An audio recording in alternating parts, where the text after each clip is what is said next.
قل هل يستوي الذين يعلمون والذين لا يعلمون إنما يتذكر أولو الألباب. بسم الله الرحمن الرحيم. الحمد لله الذي صير الدين مراتب ودرجات وجعل للعلم به أصولا مهمات وأشهد أن لا إله إلا الله حقا وأشهد أن محمدا عبده ورسوله صدقا. اللهم صل على محمد وعلى آل محمد كما صليت على إبراهيم وعلى آل إبراهيم إنك حميد مجيد. اللهم بارك على محمد وعلى آل محمد كما باركت على إبراهيم وعلى آل إبراهيم إنك حميد مجيد. أما بعد فأيها المسلمون rahimani wa rahimakumullah. Assalamualaikum warahmatullahi wabarakatuh. Saudara-saudariku yang dirahmati Allah subhanahu wa ta'ala dimanapun kalian berada, alhamdulillah, puji syukur kehadiran Allah subhanahu wa ta'ala serta salawat serta salam senantiasa terlimpahkan dan tercurahkan kepada Nabi kita Muhammad sallallahu alaihi wasallam, kepada keluarganya, para sahabatnya dan para pengikut beliau hingga hari kiamat kelak. Saudara-saudariku yang dirahmati Allah subhanahu wa ta'ala, teman-teman semua, kita lanjutkan pembahasan kita. Ini pembahasan fiqih atau ilmu fiqih. Telah kita lalui pada pembahasan kita tentang definisi fiqih. Pada dua definisi sebelumnya, yaitu definisi yang kita tinjau dari segi bahasa, yang makna fiqih bermakna al-fahmu, ya, artinya pemahaman. Adapun definisi secara syariat pun juga telah kita bahas, yaitu pada definisi secara syariat, fikih bermakna ma'rifatu ahkamillah al-aqadiyyah wal amaliyah, memahami hukum-hukum Allah, mengetahui hukum-hukum Allah subhanahu wa ta'ala, baik yang berkenaan dengan aqidah maupun yang berkenaan dengan amaliyah anggota badan. Jadi fikih secara syariat itu adalah secara umum mencakup segala hal pada permasalahan-permasalahan agama, entah itu aqidah, tauhid, akhlak, adab, serta perbuatan amaliyah seperti berwudu, puasa, zakat, salat dan lain sebagainya. Insyaallah subhanahu wa ta'ala, kaum muslimin dan muslimat yang dirahmati Allah subhanahu wa ta'ala, kita akan lanjutkan pembahasan pada definisi fikih yang ketiga dan ini yang terakhir, yaitu definisi fikih secara syariat, secara istilah. Kaum muslimin dan muslimat yang dirahmati Allah subhanahu wa ta'ala, definisi fikih secara istilah dan yang akan menjadi pembahasan kita selanjutnya, ya, yang kita akan mulai nanti ada bab taharah, dilanjutkan dengan salat dan seterusnya. Definisi fikih secara istilah ialah ma'rifatul ahkam al-amaliyah bi adillatiha at-tafsiliyah. Itu adalah definisi secara istilah. Jadi ma'rifatul ahkam al-amaliyah itu poinnya mengetahui hukum-hukum amal perbuatan bi adillatiha at-tafsiliyah, berdasarkan dalil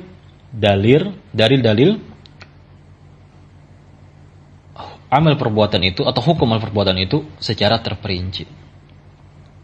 Maka saudaraku yang dirahmati Allah subhanahu wa ta'ala, yang dimaksud dengan fiqh di sini ialah ma'rifah, mengetahui, sehingga tidak dikatakan ilmun, benar-benar ilmu, belum menjadi ilmu yang benar-benar, tapi baru mengetahui. Sebab tidak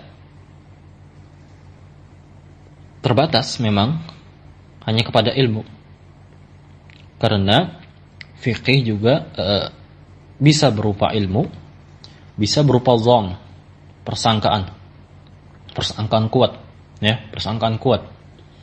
Karena tidak semua permasalahan-permasalahan di dalam ilmu fiqh itu, di dalam fikih amaliyah itu, ya, yang bersifat itu bersifat qat'i semuanya, tidak, ya, yang bersifat jelas atau pasti semuanya.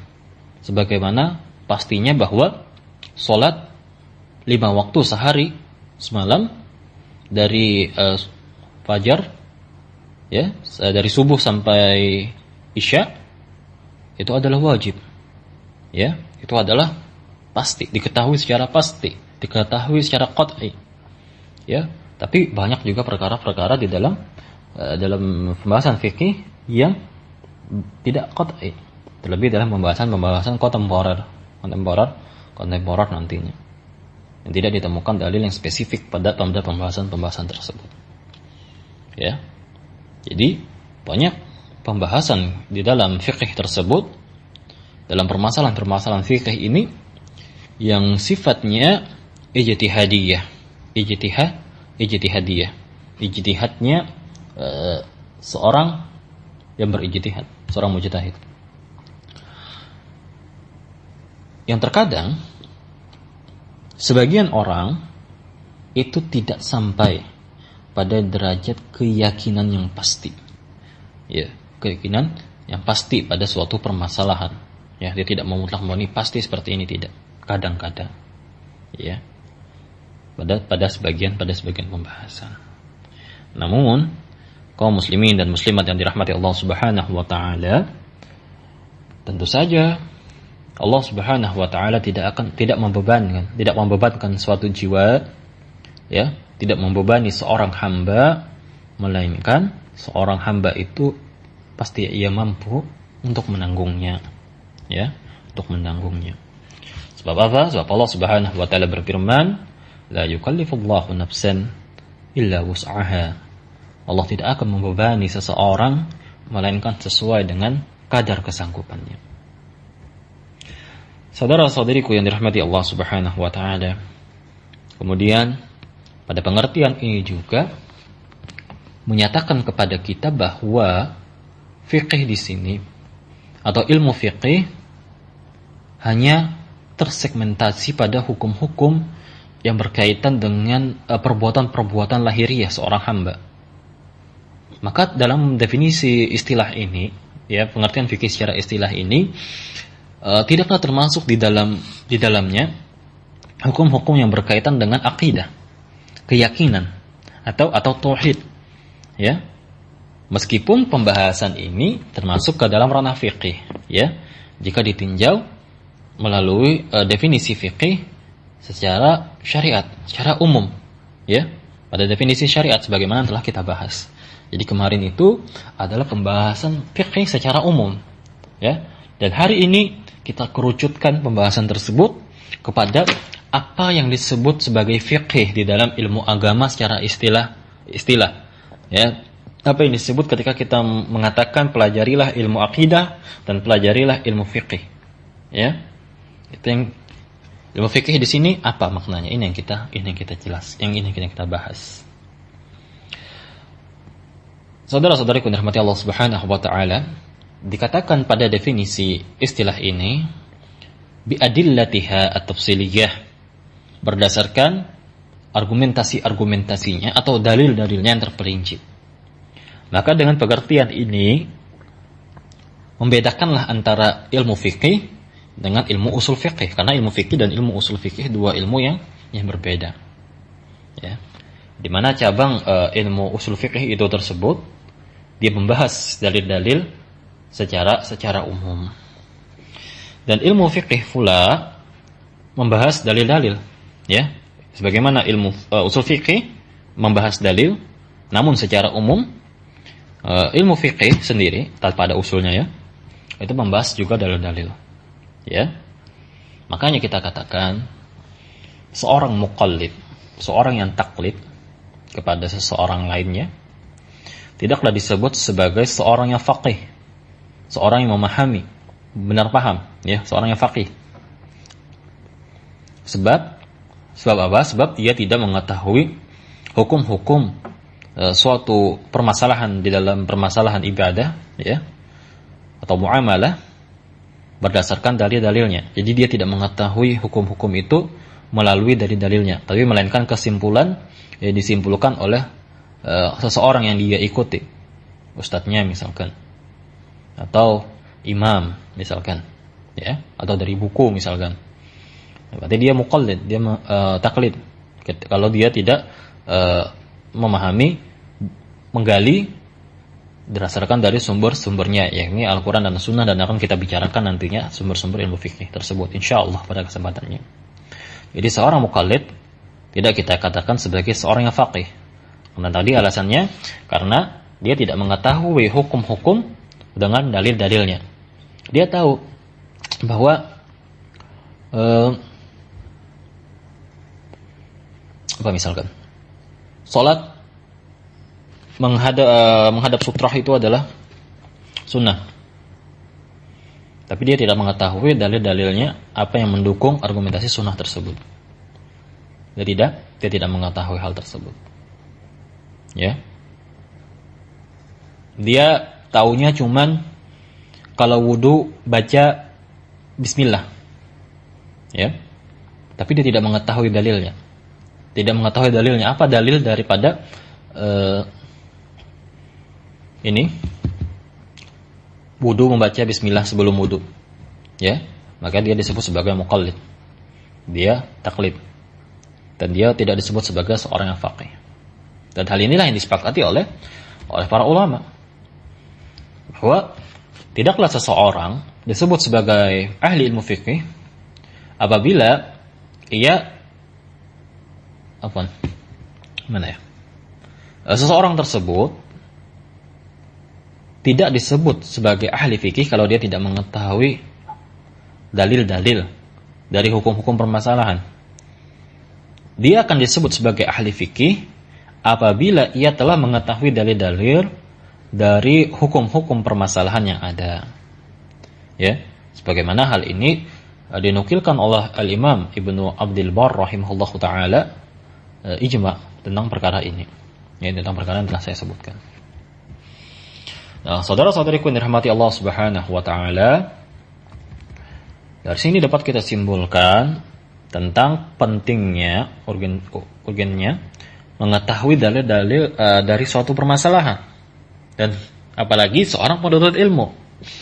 Seorang penuntut ilmu, ya, seorang yang mondok lah ceritanya, atau seorang yang kuliah lah ceritanya di dalam jurusan-jurusan agama, atau seorang yang menuntut ilmu. Seorang menuntut ilmu, kita semua menuntut ilmu, dia wajib mengetahui permasalahan-permasalahan beserta dalil-dalilnya, ya. Makanya penting untuk penuntut ilmu mempelajari ilmu alat, pelajari ilmu alat, ya. Namun kembali lagi sesuai kadar kemampuannya, ya, karena tidak juga semua orang kita wajibkan untuk mengetahui secara mendetail, ya, dan karena tidak semua orang memiliki kemampuan pada hal tersebut, tidak semua orang memiliki kesempatan untuk itu, ya, semampunya, sedapatnya. Tapi ketika ada kesempatan kepada hal tersebut, ada kemampuan kepada hal tersebut untuk mempelajarinya dan untuk memahami dalil-dalilnya, maka kita harus mengambilnya. Jangan kita sia-siakan, ya. Jangan kesempatan itu kita gantikan kepada sesuatu yang lebih bermanfaatnya, lebih rendah nilainya daripada apa yang kita tinggalkan. Jangan seperti itu. Ya, maka seorang penuntut ilmu, untuk menuntut ilmu, yang dia mengaku sebagai penuntut ilmu, wajib untuk mengetahui permasalahan berdasarkan dalil-dalilnya. Maka, ya, saudara-saudaraku yang dirahmati Allah Subhanahu wa taala, tidaklah benar bagi sebagian orang yang telah melakukan dikotomi pada ilmu fikih dan ilmu hadis, ya, atau pada ilmu fikih dengan ilmu tafsir Al-Qur'an. Ya, ini tidak benar, ya, sehingga mereka mengatakan bahwa seorang ahli fikih tidak memerlukan dalil, melainkan cukup berijtihad pada suatu permasalahan, ya. Tidak, kita katakan tidak seperti itu. Melainkan wajib bagi kita untuk mengetahui dalil tentang suatu permasalahan. Seseorang yang tidak mengetahui dalil, dia tidak boleh untuk memutuskan suatu permasalahan.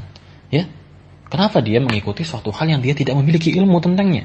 Dia memfatwakan sesuatu hal yang dia tidak mengerti dengan benar, dia tidak memiliki ilmu. Maka ini suatu hal yang terlarang. Ini adalah suatu bentuk keharaman. Ya, berbicara tentang agama, berijtihad tanpa ilmu. Betapa indah dan benarnya suatu perkataan seseorang, ya, yang disampaikan kepada kami, bahwa manusia zaman sekarang senang berfatwa, padahal posisinya adalah bertanya. Ya, makanya saudara-saudariku yang dirahmati Allah Subhanahu wa taala, maka wajib bagi seorang penuntut ilmu untuk mengetahui dalil dari suatu permasalahan. Dan inilah yang nantinya akan menyelamatkan kita di hadapan Allah Subhanahu wa taala. Dikarenakan pada hari kiamat nanti Allah Subhanahu wa taala akan bertanya, "Madza ajabtum al-mursalin?" Apakah jawaban kamu, ya, terhadap para rasul yang diutus? Apa jawaban kita? Itu yang ditanya. Bukan, dan Allah tidak bertanya, "Madza ajabtum al-muallif al-fulan?" Ya, Allah tidak bertanya apa jawaban penulis fulan. Ya, enggak ditanya. Maka wajib bagi kita untuk mengetahui, ya, apa-apa yang telah disampaikan oleh para rasul, untuk kemudian kita beramal dengannya. Maka orang-orang yang taklid, saudara-saudari yang dirahmati Allah Subhanahu wa taala, orang yang taklid atau muqallid, dia tidak boleh sekali lagi untuk memutuskan hukum suatu permasalahan. Ya. Tidak boleh. Ya, maka dia ketika dia ingin memutuskan suatu hukum, dia harus mengetahui dalil-dalilnya. Mengetahui dalil suatu permasalahan itu, suatu hukum tersebut. Ya. Dan tidaklah orang yang tidak mengetahui dalil dari permasalahan agama, itu disebut sebagai ahli fikih. Dan taklid, ya. Namun taklid pada keadaan darurat itu dibolehkan. Berdasarkan firman Allah Subhanahu wa taala, "Fas'alu ahla dzikri in kuntum la ta'lamun." Allah Subhanahu wa taala, maka bertanyalah kepada orang yang memiliki pengetahuan apabila kamu tidak mengetahui. Apabila kita tidak tahu, tugas kita bertanya, bukan berfatwa untuk diri kita sendiri, atau apalagi untuk orang lain. Ya, kalau kita tidak tahu, kita bertanya. Fas'alu, kata Allah Subhanahu wa taala, bertanyalah. Ahla dzikri in kuntum la ta'lamun. Bertanyalah kepada orang yang memahami, orang yang memiliki ilmu pengetahuan, ya, apabila kamu tidak mengetahui. Nah, apabila tidak mengetahui hukum, tidak mampu, ya, untuk mengetahui kebenaran suatu hukum, pada suatu masalah dengan dalilnya, ya, karena mungkin kita tidak bisa berbahasa Arab, ya, itu kan, kita masih kurang pemahaman kita kepada hadis, atau kita masih belum banyak mengetahui hadis dan dalil-dalil, misalkan arti-arti dari Al-Quran dan bagaimana tafsirnya, maka tugas kita adalah bertanya. Ya, tugas kita adalah bertanya. Wajib bagi kita untuk bertanya, bukan malah berfatwa. Ya, bukan malah berfatwa. Nah, saudara-saudari yang dirahmati Allah Subhanahu wa taala, pada permasalahan ini Syekhul Islam Ibnu Taimiyah rahimahullah, beliau berkata, "Inna taqlida bimanzilati aqlil maitah, fa idza istata'a an yastakhrija ad-dalila bi nafsihi, fala yahillu lahu at-taqlid."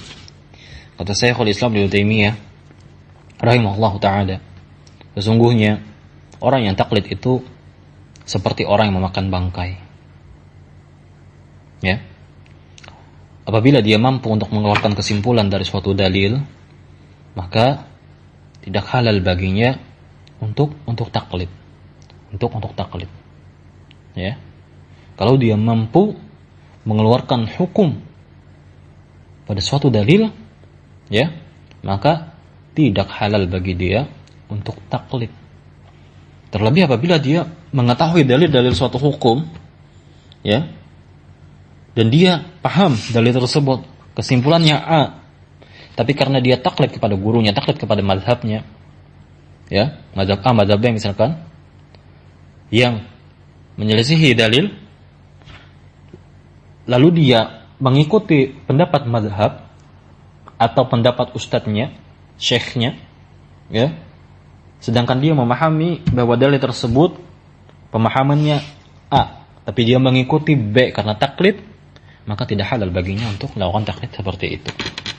Ya, karena wajib bagi kita bukan mengikuti ustadz, bukan mengikuti mazhab, ya, bukan, tapi mengikuti Al-Quran dan As-Sunnah ala fahmi salam, ya, mengikuti dalil, kembali kepada dalil, ya. Para ulama, ya, para imam membantu kita untuk memahami dalil, tapi mereka bukan dalil, ya. Para ulama, para imam mazhab, mereka membantu kita mempelajari bagaimana melihat dalil, bagaimana berdalil, bagaimana memahami dalil, bagaimana mengeluarkan hukum dari dalil, ya. Para syekh, masyayikh kita, guru-guru kita, ustadz-ustadz kita, mereka mengajarkan hal itu, ya. Mereka mengajarkan kita bagaimana berdalil, apa dalilnya dari suatu permasalahan, bukan, tapi mereka bukanlah dalil, ya, mereka bukanlah dalil pada amalan. Maka jangan ketika kita dikatakan, ketika kita sebagai seorang penuntut ilmu, kita memahami bagaimana hukum-hukum tertentu dan kita menyelisihi